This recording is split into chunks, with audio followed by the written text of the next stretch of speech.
大家好啊，我又来跟大家分享硬盘数据恢复的故事了。今天这块盘呢是一块苹果的硬盘，从苹果一体机里边拆出来的硬盘。硬盘是什么问题呢？家电有异响啊，就通电有很严重的异响声，这是一个悲伤的故事。硬盘的盘主呢自认为啊动手能力比较强，在家呢就把他的这个苹果的一体机就直接给拆了，开不了机了，进不了系统了。到网上查了一下，说呢有可能是硬盘有问题了，硬盘坏了。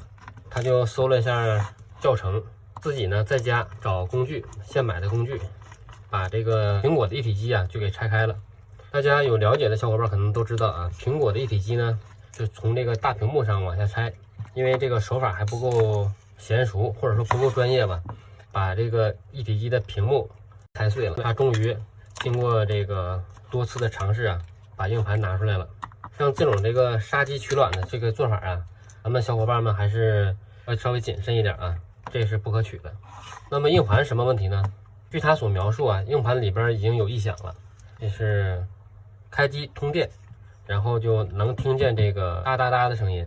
那么这个声音呢，基本上也就是说硬盘里边这个磁头现在坏掉了。经过咱们一系列的检测呀，也确实跟咱们这位粉丝描述的情况是相符的，确实是有明显的异响了。所以说呀，我们决定啊，帮他把盘打开，然后做这个数据提取。粉丝说了，这个数据还比较重要，比较有意义的。硬盘呢里边记录了他这些年呀一些生活照片，以及结婚时候的这个录像都在里边了。他呀相信咱们的专业，经过谨慎的考虑，决定啊把硬盘寄过来，让咱们帮他把这个数据啊重新提取出来。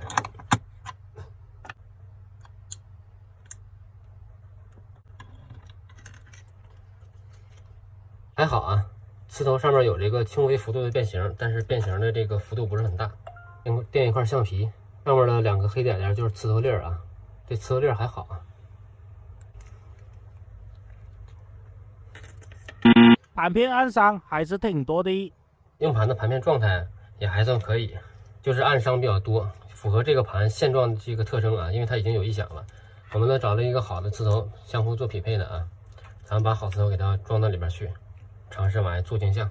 我们把它接在 PC3000上面去做镜像。